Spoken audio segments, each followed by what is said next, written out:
thanks very much for having me on, and great work to you and the team, James, for bringing this back together again. And my second time talking here. As mentioned, I'm going to talk about, if I stop jumping too far ahead, unlocking your sales potential with a structured diary, which I think is massively overlooked, especially in the SDR AE world. So hopefully what we go through today should sort of bring to life what that looks like and sort of the outcomes that it can do.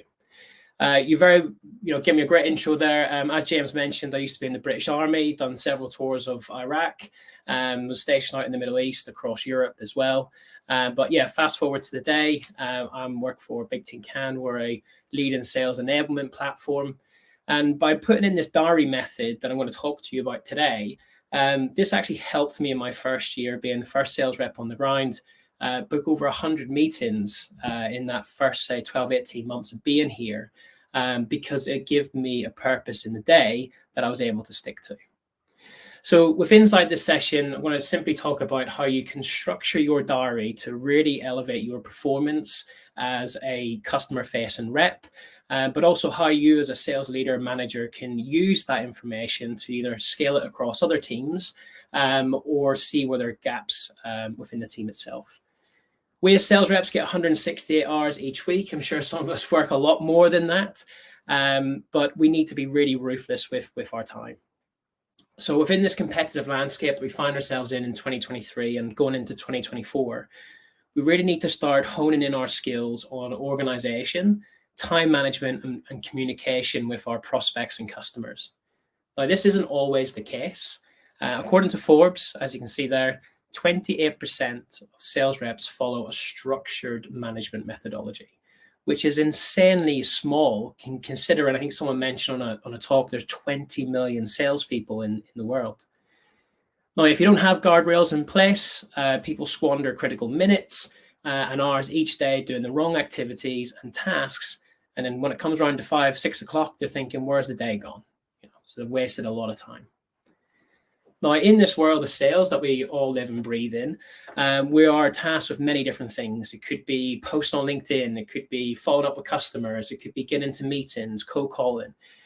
Obviously, with a huge outcome being generating new business opportunities and closing new business for the company. But unfortunately, a vast majority of our time, 63% of it, is devoted to non-revenue generated activities, which is massive, considering how much of you lose in the day if you don't stick to a structure that's been put in place.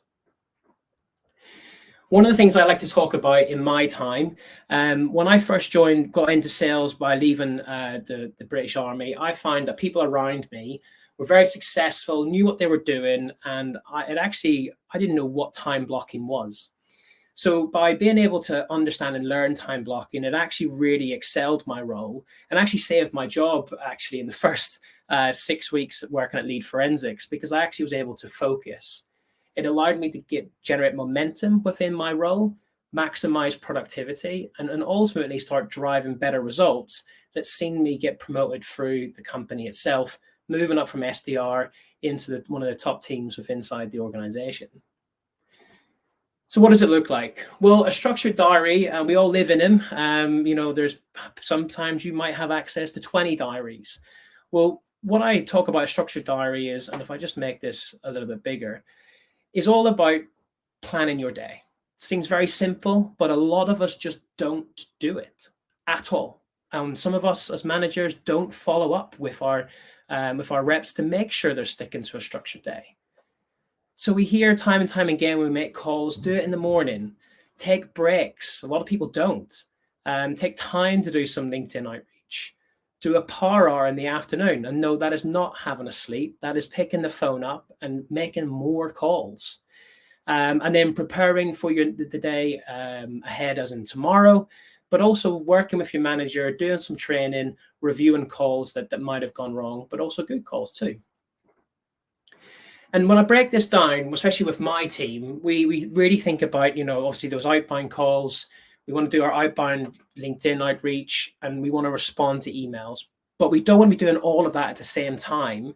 So if we can block this into 1-2 hour sessions or a 30-minute session, it gives us focus for that period of time, and we can only focus on that. We're not getting distracted. We also need to review our calls and our emails to make sure that if we're doing something good, we stick to it. But if we're doing something bad, we move away and we work on it and we get that out of our system. And then also we prep for the next day as well. But also we've got to remember, you've got to take a break. We can't do a million things in one day. We've got to take a break. We've got to get rid of the screen time. We're already doing enough on our phones, not to mention the laptop, iPads, TVs. Take a break. So many people forget about this, and then you end up getting burnt out, and your productivity takes a hit. So how can we measure all of this as a sales leader? Well, ultimately, we need to understand where we're using analytics, and I'm lucky enough, I get to use this thing called scorecards, working for an enablement company. I can now start to see who has the best readiness in my team. I can then diagnose skill gaps. So are people not completing training when they should be? Are they not making enough calls? Are they not closing enough deals? I can start to see all of this in one view, which then allows me to put all that data into coachable context to make my team better. And when you put all of that into context, the outcomes just become absolutely amazing. This is a real life screenshot of my team. Now, I'm sure they won't be too happy with me showing April's results, but I just want you to see the difference that, having a structured diary, knowing what you're coming in to do, can have a direct impact on the amount of touches that accounts get. And as you can see in June, when I really tweaked this for the team, we had a 6,500% increase in activity across the team, reaching out to various accounts. So, when you really hone in on this is absolutely a game changer. And then we can start to tweak it about generating revenue, closing more deals, multi-threading, but it's always those little things that add up to the big things. So really, just to wrap this all up, it's probably one of the shortest presentations that we're going to have today. Look, as a sales leader, as an SDR, as an AE, organizing your time better and setting clear goals to maintain that visibility across the day is key for you to succeed in sales and in any role within the sales and marketing world. And if you haven't adopted any type of structure or you've overlooked the structure, don't. It will really help you. And I can only say, by doing this, you should see, the productivity increase and more opportunities come into the team. And I'm happy to share with these afterwards if anybody wants access to the diary.